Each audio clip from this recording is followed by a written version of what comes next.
Trapped in Terror: The Dark Secrets of Life in U.S. Jails. Don't miss the next case. Subscribe, like, and share your thoughts below. Blood pooled in a narrow shower stall. The wall's white tile now streaked red felt like they squeezed you. The guards screamed down the corridor. 2 inmates lay crumpled, hurt badly. A third sat on the floor, shaking, staring at his hands. In the hallway, another guard collapsed, chest heaving, gasping, as others rushed past with cuffs and radios. On the floor, a cell phone lay cracked, the last message still lit on the screen. "Help me. They're coming." This was not fiction. It was real. It was the day that the terror inside the jail spilled into daylight. Inside the county jail in St. Louis, Missouri, on a humid July morning in 2019, a riot erupted between rival gangs in the medium security wing. Inmates overran corridors, smashed windows, flipped tables, and attacked guards and each other. The chaos lasted hours before reinforcements arrived. Several were wounded, including guards, some critically. Doors that were supposed to be locked lay broken. Control rooms were flooded with smoke and alarms. As investigators entered the wreck, they discovered a hidden door behind a supply closet. When they pried it open, they found a makeshift cell. Inside, a young man named Javier Martinez lay beaten, barely conscious, tied to a plank of wood. He had been missing for days. No one knew where he was. But there he was, a ghost behind the walls of his own prison. What Javier had witnessed, what he'd escaped from, no one could imagine. And yet, it was just the beginning. We must go back. Before the riot, Javier Martinez was 24, from Kansas City, working part-time as a groundskeeper before he landed in jail for a robbery charge. He was small, quiet, polite, someone many guards saw as harmless. In his cell block, he kept his head down, rarely joined communal areas. But tension hung overhead. Gangs were recruiting.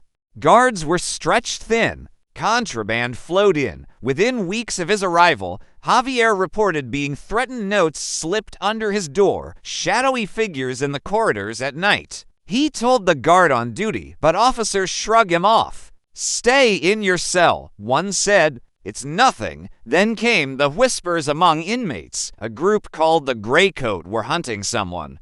They operated inside the jail with inside help. They tolerated nothing. You couldn't appeal. Complaints vanished. One night, Javier was roughed up during lockdown checks. Guards came through, beating cells, dragging men out at random. Javier was punched, thrown into the corridor, and narrowly escaped further harm when another inmate intervened.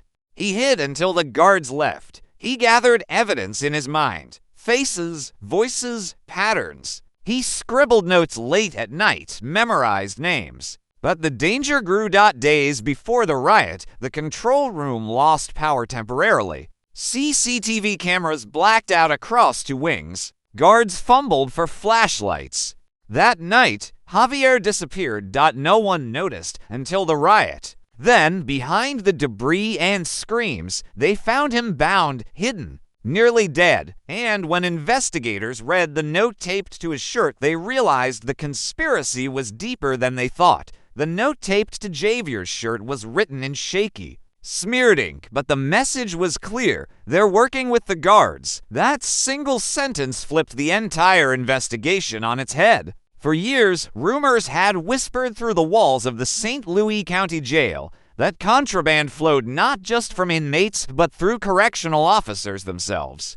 Phones, drugs, blades, nothing came in without someone turning a blind eye. But no one had ever dared to write it down. Until now, detectives sealed off the corridor and launched a full internal review. Inmates were pulled from their cells, questioned for hours. Guards were reassigned, some suspended, and Javier Martinez, barely able to speak, was rushed to the infirmary. He was alive, but his body told a story his mouth couldn't. Broken ribs, bruised wrists, burn marks. Whoever did this to him wanted to send a message. Detective Lauren Briggs, a 12-year veteran of the St. Louis Police Department, was assigned to the case. She'd seen her share of prison violence, but something about this felt different. Organized, deliberate, methodical. Someone was running that jail from the inside, she later said in an interview.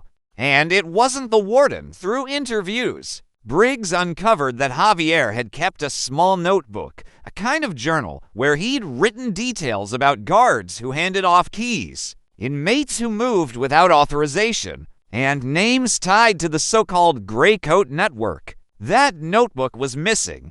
Security logs from the night Javier disappeared showed a maintenance request logged under a fake name, but the system traced it to a guard's login credentials.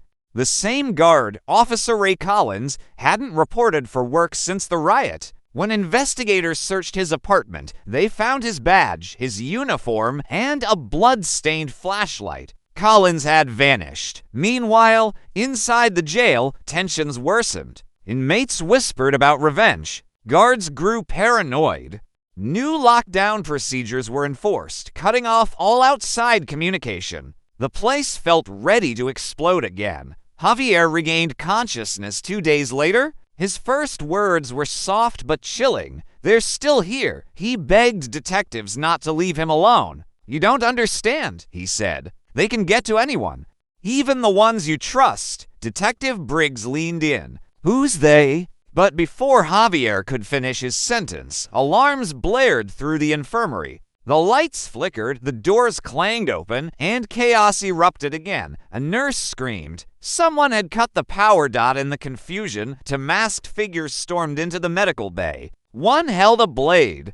The other shouted, "It's done!" Then, silence. When the lights came back on, Javier's bed was empty. His chart lay on the floor, smeared with blood and a single word written across it in red. Trapped. The entire facility went into lockdown within minutes. Sirens wailed through the halls, red lights spinning across concrete walls. Every exit was sealed, every guard accounted for, except one.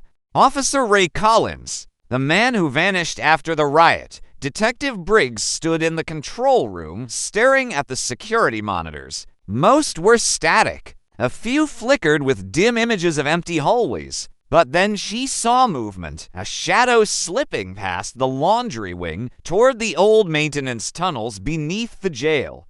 Few people even knew they existed anymore. Briggs and her team followed, flashlights cutting through the dark. The air was thick with dust and mildew. Rusted pipes dripped water into puddles along the concrete floor. Somewhere ahead, a door slammed. They moved faster. When they reached the end of the tunnel, they found it. A steel door, padlocked shut. Briggs ordered it cut open. Behind it was a small, hidden room, dimly lit, filled with plastic crates and paper files. On the wall were photos, inmates, guards, and marked-up blueprints of the jail, and in the center of the room was Javier Martinez. Alive, he was weak, trembling, chained to a chair, but breathing. In the corner stood Ray Collins, holding a pistol. His uniform was gone, replaced by a black jacket. "You shouldn't have come here," he said quietly. Briggs kept her voice steady. "You've been running this place like your own operation. How many people have you hurt, Ray?" Collins laughed bitterly. "You think I run it. We all do. Everyone takes their cut. Drugs, phones, protection money. It all flows through here. You shut this place down, 10 more pop up. It's the system, not me." He turned toward Javier. He tried to expose it. That's why he had to disappear. Briggs slowly reached for her weapon. "It's over." But before she could move, Collins aimed at Javier and fired. The shot echoed through the tunnels. Briggs dropped him with a single return shot. The sound faded into silence. Only dripping water filled the air. Javier slumped forward, wounded but alive. "Tell them," he whispered, "tell them what's happening here." Months later, the investigation revealed a massive web of corruption inside the jail. Multiple officers arrested, the warden removed, and the facility shut down for reform. But for Detective Briggs, the case never really ended, because 3 months later, she received an envelope in her mail. No return address. Inside was a photo of another inmate in another state prison, holding a note that said, "They're still here, asterisk,